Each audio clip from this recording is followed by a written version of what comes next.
Welcome to The Kingdom, a podcast dedicated to CCBC Essex Athletics in a land defended by Sir Ross's Knights. Now here's your host, Rocco Jeffy. Hello, Knights Nation, and welcome back to The Kingdom Podcast, a podcast dedicated to CCBC Essex Athletics.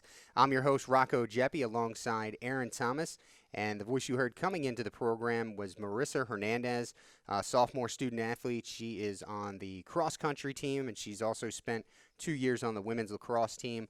Cross-country gearing up for their annual Region 20 Division I/Maryland JUCO championship races this Saturday at Hagerstown Community College. Good luck to both the men and the women this weekend. Aaron, another week, another podcast. Another day, another dollar. Wow. We'll see. Yeah. Big, exciting matches last week on the pitch here at the Castle, and couldn't be more proud of our student athletes, both the women and the men. But we saw two really good soccer matches last week. Yeah, it was a great weekend here at the Castle for men's and women's soccer. And I'm really looking forward to talking to you about those two games, because there were two different games, but two very exciting games. Yeah, I think the first game of the doubleheader was the women's game, and the Knights came out how they have all season: quick, up tempo, put the ball, upfield, run to the ball, create opportunities. And to their credit, the Cougars were ready for that in their early goings. Probably the first 12 or so minutes, they weren't faster than the Knights. I'd probably put somebody like Taylor West up against a lot of people in this conference and in this region. But what they were doing is they were using their positioning and their bodies to shield off players, allow their goalkeeper to get to it, allow another defender to get to the ball, and they were really shutting those opportunities down early. Yeah, they were doing a great job of limiting second chance opportunities, not a lot of cherry pick opportunities, not a lot of balls bouncing off defenders and then bouncing to offensive players.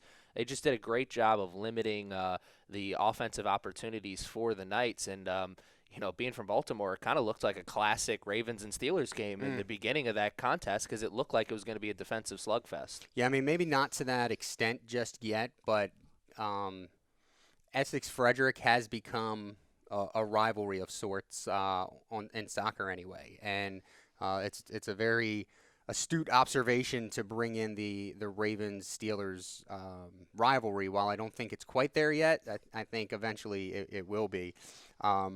In the 13th minute, we saw Danny Zachirka make a move and make a run inside the box. She's taken down. The Knights are awarded a penalty kick, and I think head coach Joe Fiedler, he wasted no time pointing to Kara Dietrich to take that kick. I can't imagine that anybody on a Knights jersey had any kind of question of who was going to be taking that kick. Obviously, it's going to be number 10, leading goal scorer for the team, and she made the most of that opportunity. She did. She put the PK past the Cougars keeper, and in the 13th minute, the Knights led 1-0. They held that lead through the rest of the first half, and into the break, they took it a 1-0 lead. Coming into the second half, just over 10 minutes out of the second half, Frederick's goal scorer, Lindsey Brandt, got Frederick on the board, picking up her 43rd goal of the season. A tremendous goal, too. Really one of the best goals that we saw that week in the two games. It was just a tremendous goal. And, sometimes, defense finds themselves out of position, and that was not one of those goals. The Knights were in a perfect position, but, like they say in football, there's no defense for a perfect pass, and there's really no defense for a perfect shot, and that was a perfect shot. She was a good left footer in the left side. It was almost a breakaway to tie the game in the 56th minute. For Dietrich and Brandt, their 43rd goals apiece. As it stands now, there's a three-way tie, Division I. In women's soccer, it's Dietrich, Brandt, and Ellis of Holmes, who all have 43 goals. And the national office put out a tweet last week. This is the first time in Division I women's soccer history that there have been 4 40-plus goal scorers. Wow. That's incredible, because it's not like this season I could sit back here and think to myself, you know what, I've seen a lot of bad defense, because that's not the case. I've seen a lot of really good defense from a lot of different teams out there on this level. So that just shows you that you got 4 really quality goal scorers out there playing for different teams. Most definitely. Now, we can cross our fingers, but probably Dietrich not going to be ahead in goals for much longer. Brandt and company, they have a game coming up this week with Potomac State. We remember playing Potomac State, so I'd be willing to bet, Lindsey Brandt going to get at least one goal in that game. But the Knights will have the postseason, which we'll get to in just a few moments. So the game stayed tied at 1 until the 67th minute, and that's when we got to get reacquainted with Riley Fockler. Fockler just hit a great head ball off of Dietrich's corner, and the one thing that amazes me about her, and we joke about it, is I list her in the roster as 5'1", and she hit a header off of a corner kick. Like, she is, at any given time, she said so herself, she's the smallest person on the field, and she told me in the article that we put up, the recap, she said when she's going after 50-50s, her one thing that she reverts back to is a saying that she has heart over head. It doesn't matter how tall you are if your heart is big, and we saw it with that go-ahead goal in the 67th minute, that header off of Dietrich's corner. Yeah, it was a fantastic head ball on a 50-50 ball, and unless I'm mistaken, I'm fairly certain she had an opportunity on a head ball a couple minutes before then that she just missed. Yeah, and it was wide. I remember saying something about that in the broadcast booth. It was an interesting choice to try and go for her on the 50-50 ball, but hey, she made a believer out of me. Made a tremendous play and got the Knights in front, and they never looked back after that. I mean, I've been impressed with all of our, I call them shorties. On the men's side, you have Rinya Shoy, who is also listed at 5'1", 5'2", and I believe it was a game, I think it was against Montgomery. I'm 99% sure it was against Montgomery, and they had a guy playing back, and he was like 6'6". I think he was listed at 6'5", 6'6", something like that. And Rin was winning headers against him. And so don't count them out. Just because they're short, don't count them out. So the Knights took the lead there. The 78th minute, Fockler strikes again on a beautiful left-footed flick into the box from Taylor West. Fockler hits another header, kind of puts the nail in the coffin. The Knights up 3-1. That is the margin by which they would win. And they finished the season 16-1 on a 16-game winning streak, regular season that is. They clinched the number 1 seed in the Region 20 Division I tournament, and they win the Maryland JUCO Championship for the first time in over 7 years. It's been a while for this Knights team. They are really clicking on all cylinders. This region tournament, they get a bye, so they go into the semifinal round, which for them will begin October 29th at Hartford. Kick off at 4 p.m. Opponent to be determined, as they will take on the winner of the 4-5 matchup. Currently ranked number 13 in the country. Yeah, it's incredible. And we talked about at the beginning of this season that this is year number 2 with Coach Fiedler, and they just talked about how he just wanted to see progress on this team, and well, there's been a lot of progress from last year. Absolutely. That's our recap for the women. We'll have some more information on them the next time they hit the field, and this is just a reminder, next week we will not be on the air. We're taking the week off to recuperate and get ready for the postseason. We'll be back on the air the following Tuesday. We should have that episode cut and to you in real time.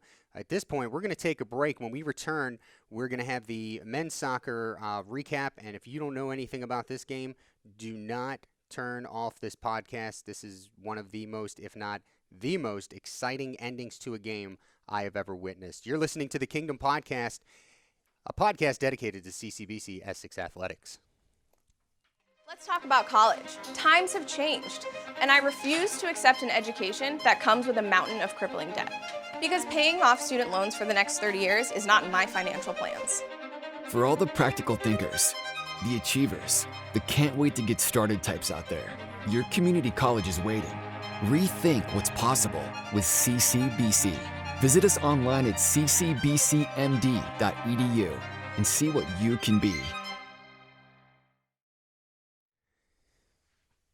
All right, we are back. The Kingdom Podcast here. Rocco Jeppy alongside Aaron Thomas, and we just finished up recapping the women's soccer win over Frederick last week, 3-1 to clinch the Maryland JUCO Championship and number 1 seed in the Region 20 Division II tournament.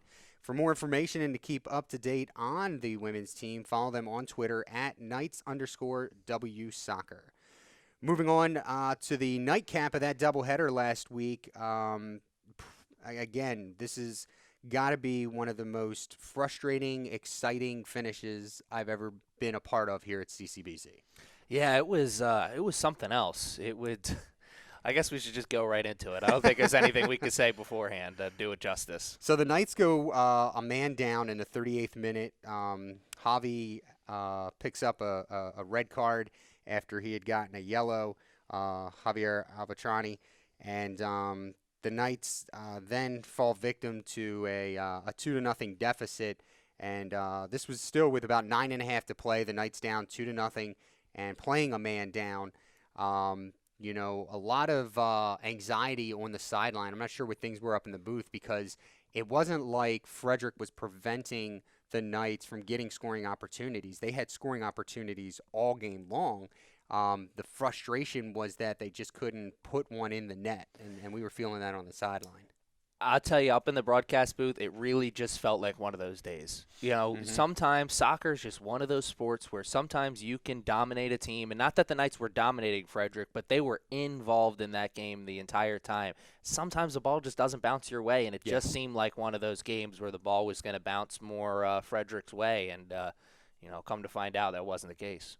So down 2-0, 9.5 to play. About 15 seconds later, Marvin Martinez gets a great pass from Will Tenay, and I told Will after the game, I told him again this week, sophomore and out of Owings Mills, that game is probably the best game I've ever seen Will Tenay play. He was all over the place to the point where Coach Fiedler was forced to play him as more of a, I guess, I don't know if this is the soccer term for it, but more of a defensive midi. You know, at one point we see Will Tenay all the way up inside the box, and then the next second we see him down here making a pass to Marvin Martinez to get the Knights on the board in the 82nd minute. Yeah, no, it did seem like he was chasing, but in a positive way. Sometimes you'll see guys chase in the late stages of that game, and you're just running yourself tired. But Will Tenay, a guy who's come off the bench for most of this season, came off the bench again in this game, and he had the fresh legs, so it was smart. It was a smart coaching decision because I can't imagine maybe Will Tenay made that decision on his own, but I imagine Coach Fiedler probably, gave him that coaching tip, and it worked out because, like you said, he was playing good defense. He was actually, I'm pretty sure, unless I'm remembering incorrectly, I think he carried that ball all the way into the offensive zone and then made the pass that set up the goal. So it was just a tremendous display of all-around soccer there from Will Tenay. Yeah, he picked it up around midfield and made a move around the defender before he hit Martinez in the box. Then less than 2 minutes later, an exciting, anxious, nail-biting turn of events.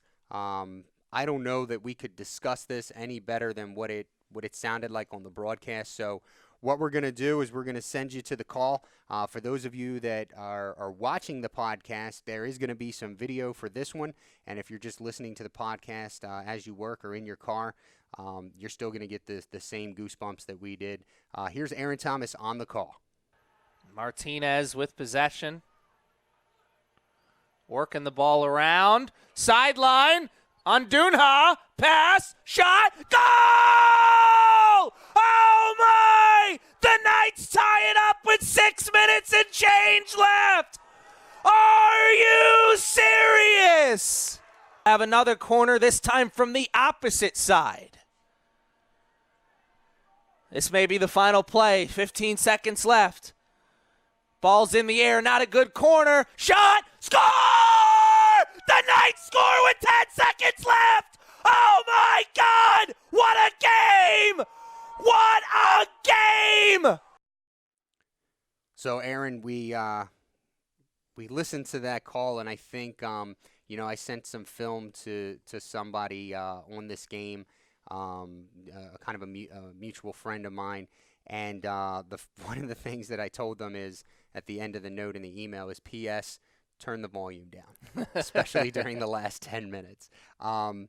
from a broadcaster's perspective, and I know you kind of made we talked about it off air. You made the comment after Frederick scored the second goal that this one was probably over.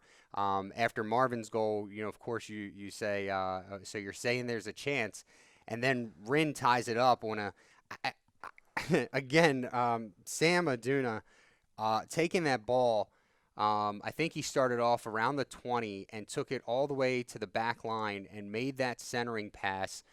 Your call of it was equally as good. What was going on in the booth when that happened? Honestly, what was going on in my mind was he's playing around with it too much, because it just seemed like, so many times when you make that move, you get around those defenders like that, and you get that far into the box, the goalie has the angle more times than not to come out and try and get a hand on that ball and punch that away. That centering pass, I think it's a lot more difficult of a pass than it looks like. And Anduna made just a tremendous pass. And Rin, we talked about him when we were talking about the women's team. He continues to amaze me. He just always seems like he's in the right place at the right time, and he always seems like he never gets discouraged, because there's always times in the beginning of the game where he gets taken out, or he gets a ball taken away from him, or he gets pushed off the ball because he's one of the smaller players out there. He just keeps his head down. He keeps working. He always finds himself in the right position, and he made arguably the biggest play of that game up to that point. Yeah, I think it's really quite funny because you watch Rin's face. I get to watch his face, being that we're sidelined, and you can almost see the wheels turning after something happens. Like, he's processing, okay, he came in from this angle. I wouldn't be surprised if it's like, Rain Man, where there are like these little equations in the air that he sees, and he's processing what happened to him. And trust you me, that won't happen again. If somebody comes up hard against him or takes him on a tackle at a certain angle from his left or his right, you're not going to be able to do that again later in the game against Rin. Yeah, it's funny that you bring Rain Man up. Just watched that movie last night, actually. And but no, it's a great point that you bring up there. Rin is a supremely intelligent man, and obviously a supremely intelligent athlete too, because like you said, you can always see the wheels turning. So the game ends with about 22 seconds left. The Knights get awarded the corner kick. The kick is coming in, and at that point, he got off the kick with 15 seconds on the clock. And I think, in my opinion, you were correct. I don't think it was a good corner, but I think what they were trying to do with this corner kick was just get it off. Just get it into the box, get it near the goal somehow. And that's what they did. And Akomi Rios puts one past the keeper, 10 seconds remaining for the game winner. And the funny thing is, and I told Akomi this after the game, during this game, I became borderline frustrated with how I saw Akomi playing. I think there were opportunities, and I think that there were times that he wasn't playing up to his potential, because I think Akomi is so much better than I saw him play up to this point. And then, I don't know, just like the rest of the team, maybe something clicked around the 82nd mark, and he just turned it on. And I thought that from for the last 9 minutes or so, Akomi played probably as good as he's ever played here. Yeah, it's a great point that you bring up there. He did seem a little hesitant in the beginning of the game. I bet in this game in particular, I can't speak to other games, but I bet in this game that had something to do with playing a man down. Not wanting to push things, get yourself out of position, because, a 2-goal deficit, a lot different than a 3-goal deficit. So if he finds himself out of position and he gives up that goal, it's a huge, huge blow for his team. But I think what really happened with Rios and everyone else on that Knights team, when that second goal went in, they smelled the blood in the water. They noticed that Frederick was on their heels, and they saw an opportunity, and they took advantage of it. And I sing his praises a lot here on this podcast. The basketball coach was singing his praises last week. I think that was a tremendous coaching performance by Coach Fiedler, because he installs that kind of confidence in his team and his players to be able to know, look, you got an opportunity here. You're more than talented enough to take advantage of it. And if you don't take advantage of it, you got no one to blame but yourself. And, they stepped up, walked it off. An exciting victory for the Knights. What that victory did is it clinched at least a tie for the Maryland JUCO Conference Championship. The Knights do have one game remaining. That'll be tomorrow, Wednesday. October 23rd when they host Allegheny. That game will be at 4 p.m. If the Knights win that game, a couple of special things are going to happen. One, they win the outright Maryland JUCO Conference Championship. And two, it'll be head coach Joe Fiedler's 100th victory as head coach of the men's program. Wow. Not a bad way to end the regular season. Yeah, what a day that could possibly be. With the win over Frederick, the Knights also clinched the number 1 seed in the Region 20 Division I men's tournament. They will play at 4 p.m. on October 30th at Hartford Community College, this year's host. Their opponent to be determined as they will wait the 4-5 matchup just like the women. That is it on our recap for the Knights. We have one more announcement, but we're going to have to make you wait as we get in a quick commercial break. You're listening to the Kingdom Podcast here, the podcast dedicated to CCBC Essex Athletics. Let's talk about college. Times have changed, and I say no to an education at the cost of crippling debt. Because paying off student loans for the next 30 years is not in my financial plans. Rethink what's possible with CCBC. Visit us online and see what you can be. And we are back, folks. Don't forget, it's we don't just play those commercials just to have filler. Go to the website, check things out, ccbcmd.edu. Right now, all you students listening, get your FAFSA done. That deadline will be up before you know it. Get those papers in and see what the government can do for you. You know, there's a lot of money to be had. I don't know the exact number, but I heard it last year when FAFSA closed and all was said and done. It was over $2 million, and it's probably a bigger number than that. We'll probably get somebody that'll tweet us and say the number's actually, but millions of dollars are left on the table every year by students in America. So fill those FAFSA paperworks out. If you don't ask, the answer's always no. Exactly. So before we let you go, we appreciate your attendance and your ears this week. We just want to let you know, for the first time this season, you will have a chance to watch the CCBC Essex women's basketball program.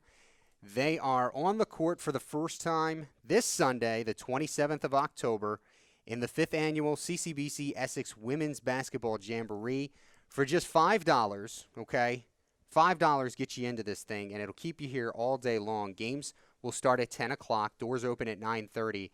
There are 16 schools from around the nation, some of those right here in our region: Northern Virginia, Anne Arundel, Howard, Cecil, Hagerstown. Our sister campus, CCBC Catonsville, will be here. Delaware Tech, a couple of Rowan schools, Burlington and Gloucester. They will all be here, and there are, just a ton of games. Every hour there's 3 games going on. We have 3 full-length basketball courts, and I'm trying to count it in my head while I read right now. It looks like it's going to be 21 basketball games. 21 basketball games. They play a continuous clock, 20-minute halves, 1 timeout, I think, per half or something like that. I'm trying to read through here. 2 30-second timeouts per halves, and they will have 1 30-second if it goes to overtime. But you tell me a place where you can watch 21 basketball games for $5. We'll have concessions set up. Our baseball team will be manning the concessions. Again, $5. Doors open at 9:30. Games begin at 10 o'clock. And we are looking forward to hosting this event again for the 5th consecutive year. I said this last week when we were previewing the women's basketball season. At this level, there's very few opportunities to be a part of history. If you come to this Jamboree and you're going to be on the opening night on November 2nd, you are going to be a part of history, because this is the first time in a long time that women's basketball is back here at CCBC Essex, and I truly believe that everyone involved in this in this program is going to build this program into one of the top programs at this level. So why not be a part of history? Why not be able to look back 20 years from now and say, I was there when they first tipped it off once again at CCBC Essex? Yeah, it's the first time in 15 years, to Aaron's point. The Knights, they are going to be taking center court all day long. Their game times are at 11, 1 o'clock, and 4 o'clock. Again, that's this Sunday, the 27th. Doors open 9:30. Games begin at 10 o'clock, the 5th annual CCBC Essex Women's Basketball Jamboree. And for information on all the teams we've discussed today, our men's basketball program on Twitter at CCBC Essex Soccer. The basketball team on Twitter at Knights_WBB. You can find them on Instagram as well at CCBC Essex _WBB. And on Twitter and Instagram, you can find us. We're constantly tweeting, constantly looking to interact and engage with our fans, even our foes sometimes. You can find us at CCBC Essex Sports. Again, that's both on Twitter and Instagram. Folks, we appreciate you for joining us again this week. Again, next week we will be off air, getting back at it on the 4th of November. Until then, for Aaron Thomas, I'm Rocco Jeppy saying thank you again for supporting the Kingdom Podcast. We hope to have your ears back here in 2 weeks. Until then, so long.